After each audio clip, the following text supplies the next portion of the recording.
हर हर महादेव शंभो।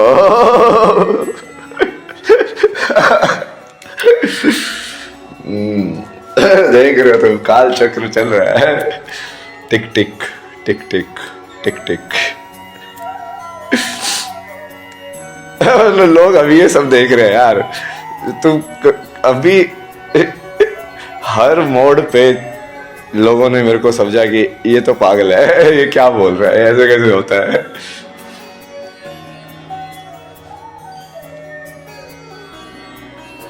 आश्रम में जाके स्वामी जी को बोलता हूँ दुनिया का वो ढूंढ रहा होगी कि कौन सी ईंट को हिलाऊं कि सारी ईंटें हिल जाए। तो उनको लगता है ये तो भाई ये तो पागल हो गया है, ये ऐसे कैसे क्या कर रहा है ये। करेंगे करेंगे, आप टेंशन मत लो, सब करेंगे। और ये सब चीजें मैं लोगों को बता बता के कर रहा हूँ ना, और हर मोड़ पे लोग पागल समझ रहे हैं मेरे को। ये क्या है भाई, अपने आप को क्या समझता है ये। वो मैं तो मेरे एक्सपीरियंस में तो हो रहा है, तो मैं तो अपने सत्य के हिसाब से ही चल रहा हूँ आगे। पहले मनाली में पहुंचा चालू की थी तो मैंने इसी टाइम पे बोल दिया था कि मैंने एक नई रियलिटी बनाती है। उस रियलिटी में मैं एंट्री दूंगा लोगों को। मैंने अपना नया संसार बना दिया एक, और उसके अंदर फिर जो मैं चाहूंगा वो उसके हिसाब से एंट्री मिलेगी। उसकी पूरी डिस्कशन भी डाली हुई है मैंने, कल की वर्ल्ड कैसा होगा। थोड़ा वैसे वाला होगा, पार्टी प्लेस टाइप का, बट सब कुछ धर्म के हिसाब से होगा। मतलब ज्यादा रूल्स रेगुलेशन नहीं है सब नहीं।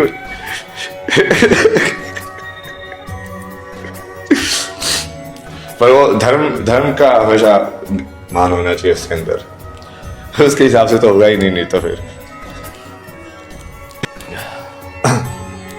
उस टाइम पे भी वही सोचते थे कि ये तो पता नहीं नशे से ज्यादा कर लिए इसलिए ये कुछ भी बोले जा रहा है। नेक्स्ट अवतार कैसा होगा, नेक्स्ट अवतार भाई खतरनाक तामसिक होगा। तो तामसिक संसार है, अब इसका मिडिल पॉइंट तुम ढूंढोगे कॉन्शियसनेस का तो तमस में एग्जिस्ट करेगा वो। इसके पर भी मैंने पूरा एक्सप्लेनेशन डाला था लाइव करके रात को, कि विष्णु जो है वो सेंटर है। तीन यदि त्रिदेव के हिसाब से मानोगे तो विष्णु सेंटर है ना, तो विष्णु हमेशा उस टाइम की जो चेतना है उसका मिडल होता है। तो राम जो थे बेसिकली उस टाइम की जो चेतना थी उसका मिडिल पॉइंट थे। क्योंकि विष्णु का मतलब क्या है कि बैलेंस बनाना। बैलेंस बनाना क्यों? क्योंकि बैलेंस से ही उसका जो काम है, प्रिजर्वेशन जिस चीज को तुम बोलते हो, वो बैलेंस में ही चल सकता है। जैसे ही इम्बैलेंस होगा कोई भी चीज डिस्ट्रक्ट हो जाएगी, केओस हो जाएगा, मतलब शिव हो जाएगा, मतलब जीरो हो जाएगा। तो वहाँ शुरू हो गया बैटल। कि मैं मेंटल लेवल पे तो जिसको तुम बेसिकली आइडेंटिफाई करो ना, कि लाइक तुम जब उसको तुम प्राण के अंदर या लाइक कंसेप्ट वाइज तुम कल ही पुरुष बोल रहे हो, वो है क्या चीज। क्योंकि वो जैसे सारे असुर होते हैं उनके वो एनर्जी या वैसी वाली कैरेक्टरिस्टिक भी होती है ना। जैसे मधु और केटव जैसे होगा, तो मतलब मधु मतलब क्या है, लाइक वो शुगर वाला इविल, लाइक इस टाइप का। जैसे तुमको शक्तिमान में ये सब चीजें विजुलाइज करके भी बताया हुआ है ना, कि ये पोल्यूशन वाला असुर आएगा तो कैसे आएगा, ये वाला असुर आएगा तो वो क्या है, वो उस बेसिकली उस नेगेटिव टेंडेंसी को तुम अलग से विजुलाइज करके देख रहे हो बस।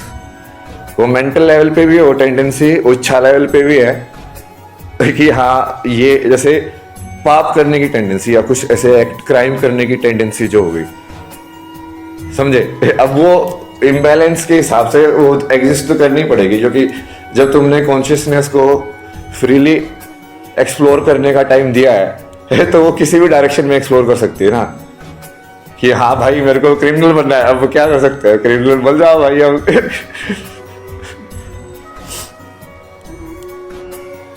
पर वो दोनों चीजें एग्जिस्ट नहीं कर सकती एक मतलब बिना बैलेंस के। जैसे बहुत सारे ही लोग इस चीज को समझो ना, कि मान लो सारे ही लोग ट्रैफिक रूल्स तोड़ने लगे तो फिर वो नया रूल बन जाएगा, ट्रैफिक रूल तोड़ रहा। या मान लो रूल कुछ लोग, कोई भी इंसान रूल ही ना फॉलो करे तो फिर वो तोड़ना या कोई वीआईपी ट्रीटमेंट ये सब तो होगा ही नहीं, अपने आप ही नहीं होगा।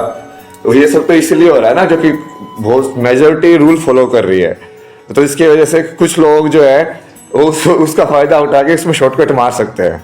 मान ली पूरा ही केओस हो जाए, फिर तुम कैसे करोगे, फिर नहीं कर सकते ना। तो जो रूल फॉलो कर रहे हैं उसकी वजह से रूल ब्रेकर एग्जिस्ट कर रहे हैं।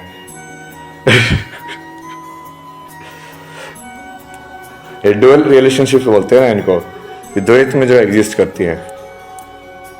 मतलब करप्शन तभी एग्जिस्ट करता है ना, मान लो पूरा करप्शन को ही तुम सिस्टम बना दो कि भाई हाँ ये करप्शन एक सिस्टम है, अब ये फीस है। तो उसके बाद क्या होगा, वो करप्शन थोड़ी रहा फिर। वो तो रूल हो गया फिर। तो करप्शन इसलिए है कि एक रूल है और उस रूल को फॉलो नहीं किया जा रहा है। तो मतलब पहले तुमको एक स्ट्रक्चर बनानी भी है और फिर उस स्ट्रक्चर के अंदर सेंस लगा के उसको फॉलो भी नहीं करना है, तब वो एग्जिस्ट कर रहा है दोनों एक साथ।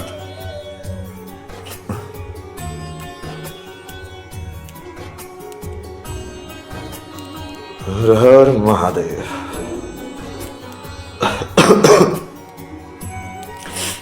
एक बहुत बड़ा ये सवाल बार बार लोग जो पूछ रहे थे ना, ये माँ बाप वाला। भाई माँ बाप वाला देखो, कृष्ण ने बहुत बढ़िया जवाब दिया है ना इसका। जवाब सुन के तुम पता नहीं तुम लोगों ने कैसे नहीं सुना, अभी तक समझा नहीं, तो अभी समझा देंगे ना तुमको।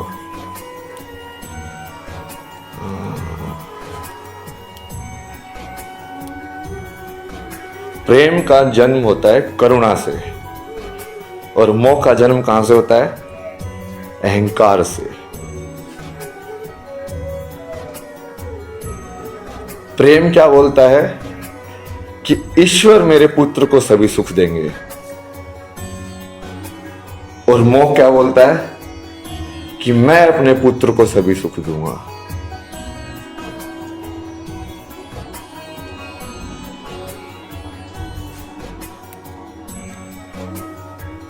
समझे माँ बाप वाला आंसर? जितने माँ बाप ये बोलते हैं ना मैंने किया मैंने किया मैंने किया, वो कहां से आ रहा है, वो अहंकार से आ रहा है, वो करुणा से नहीं आ रहा। मैंने पढ़ा दिया, मैंने ये कर दिया, तुम्हारे माँ बाप ने तुमको पढ़ा लिखा के ये बना दिया, क्या जवाब उसका?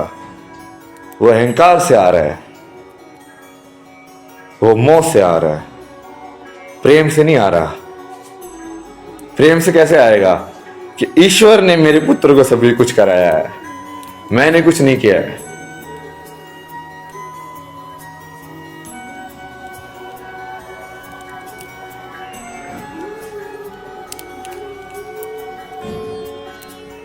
और ये माँ बाप वाला इसलिए सबसे ज्यादा होता है क्योंकि जिन एंटिटी को तुम माँ बाप बोलते हो वो उस टाइम की रूलिंग एंटिटी होती है मोस्टली।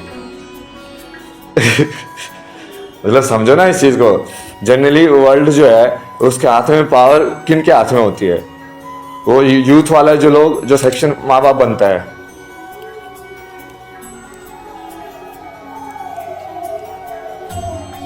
और क्योंकि वो अहंकार ज्यादा है तो वो लोग अपने हिसाब से पूरा उसको मैनिपुलेट करने की कोशिश करते हैं कि नेक्स्ट जनरेशन या कि ये ब्रेक ही ना हो। यदि मैंने वो कुछ चीज फील किया तो मैं दूसरे को भी फील कराऊं वो चीज।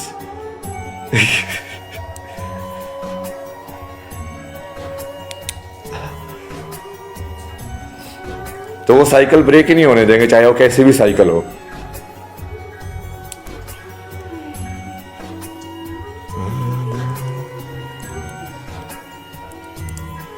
प्रेम मुक्ति दिलाता है और मोह बांधता है।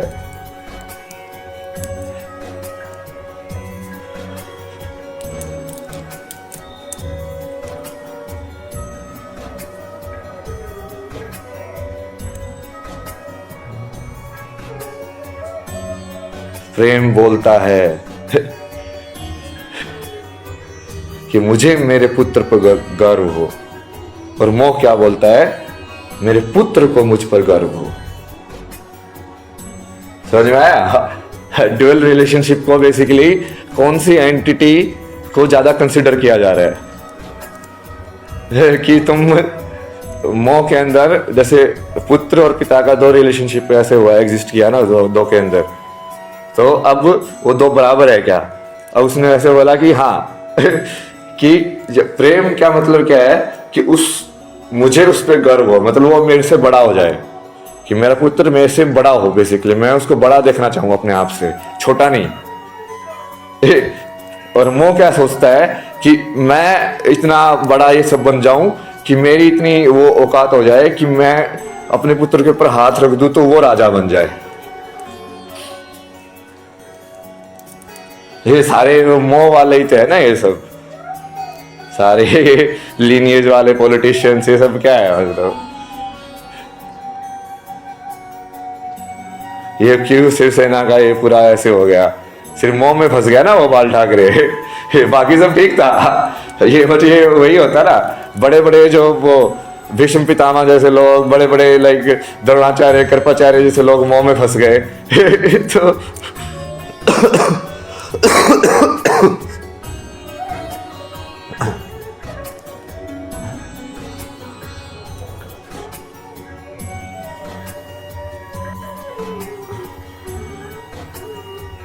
अभी देखो वो पूरा बिना आइडियोलॉजी के बस वो ऐसी चल रही है, वो चीज क्या है वो, मतलब कुछ भी नहीं है अब तो वो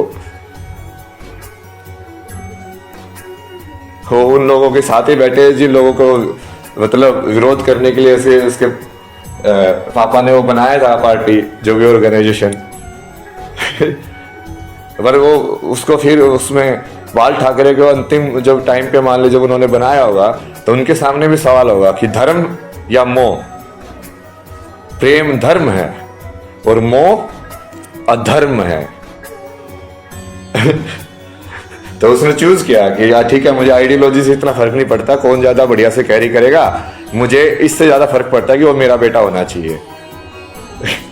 चूज किया ना उसने धर्म और अधर्म के बीच में। नहीं तो किसी कैपेबल बंदे को बनाता अपनी पार्टी में, फिर क्या भाई ये लीडर जो है ये इस आइडियोलॉजी को और आगे लेके जाएगा, ये और अपने शिवाजी महाराज के बारे में और काम करेगा, ये अपने इतिहास के बारे में और काम करेगा।